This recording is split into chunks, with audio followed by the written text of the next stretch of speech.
اشعل القلب تدفى خفف شويه. حبيبتي لا مو ملزمه. فاذا انت مو ولا انت ايش حق اللي في بطنك كيسي بنبع يعني؟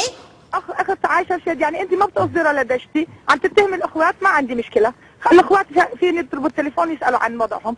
انت لو سمحتي يا رولا انا اللي في تصريح يا رولا انت ما تتهمي رولا دشتي. رولا في تصريح للنائب سعدون حماد. ما علي، انا عم بسالك انت. في تصريح للنائب سعدون حماد، زميلك وياك في قاعة عبد الله السالم. هذا الخبر انتشر في خدمة برلماني ان باكر بيروح للنائب العام ان احدى النائبات ماخذه قرض من البنك الصناعي. طيب روحي ردي على سعدون حماد، لا تردين علي انا. اخت عايشه رشيد، بس يعرفوا اهل الكويت انه انا رافعه قضيه على النائب سعدون حماد قبل نهايه السنه، والقضيه رفعت للنائب العام بسبب التشهير فيها وسجلت جنح صحافي. يعني معناها انت المقصوده في الكلام، يعني انت اللي رافعه على سعدون حماد. لا عفوا اخت عايشه رشيد، كل واحد انا عم بسال، كل واحد انا عم تسالينا ان روحي ردي على النائب سعدون حماد، انا قلت لك النائب سعدون حماد رديت عليه عند النائب العام وعندي قضيه 20/10. انا زين السؤال، بس انا بسالك الحين السؤال. بسالك سؤال واضح. انا بسالك سؤال. تعنين ولا دشتي ام لا؟ انا بسالك سؤال، انت صدق عاد انت حسب الكلام اللي احنا سمعناه، يعني اللي سعدون حماد صرح فيه النائب سعدون حماد، هل انت فعلا ماخذه ال 50 مليون ولا لا؟ سعدون حماد شو صرح؟ شنو صرح سعدون حماد؟ قال انه باكر راح يشتكي.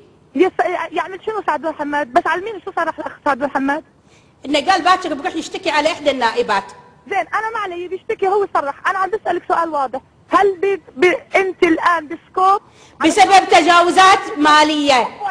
انت بسكوب عم تخاطبي الشعب الكويتي، هل بتقصدي بمخاطبتك للشعب الكويتي احدى النائبات دكتوره رولا دشتي ام لا؟ قولي ايه او لا، قولي ما ادري. اي بس انا والله نائب سمعيني يا رولا، النائب سعدون حماد خلافك وياه انا مالي شغل فيه، صرح هو وقال غدا ساتوجه الى النائب العام لتقديم بلاغ على احدى النائبات عفوا انت الان ما عم تقصدي رولا دشتي، صح الكلام ام لا؟ انا والله حسب كلام سعدون، هو ما قال اي نائبه، قال احدى النائبات. انا مالي شغل. انت اليوم قدام اهل الكويت تقصدي رولا دشتي ام لا؟ ولا شو اللي خلاك انت؟ ليش اللي على راسه بطحه يتحسسها؟ انا قاعده ردت اللي هو التصريح بشكل عام، مالي شغل، انا ما ادري رولا دشتي ولا غيرها. شو دخلني انا؟ اخت عايشه انا كنت سمعيني واضح الكلام، انا اليوم عم بسال واضح الكلام، انت ما تعرفي قولي ما اعرف، عندك معلومه قوليها لاهل الكويت. عندي معلومه اللي هي وصلت حسب التصريح اللي صرحه سعدون حماد. انت شو اللي صرح؟ انا ما اعرف، انت قولي لنا الحقيقه، انا لما الاخ سعدون حماد ذكر اسمي قبل شهرين رفعت قضيه عند النائب العام، انا لن اسمح لاي شخص ينتهك كرامتي. والله انت يا زميلي تنيازين. عفوا انا زميلي رفعت عليه قضيه. خلاص كيفك؟ سؤال واضح.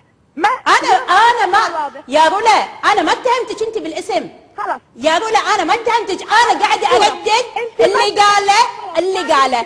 انت ما بتتهمي رولا دشتي انه هي اللي اخذت 50 انا ما قلت انا تصريح قريته، يا رولا لا تاخذينا بشراع وميداف.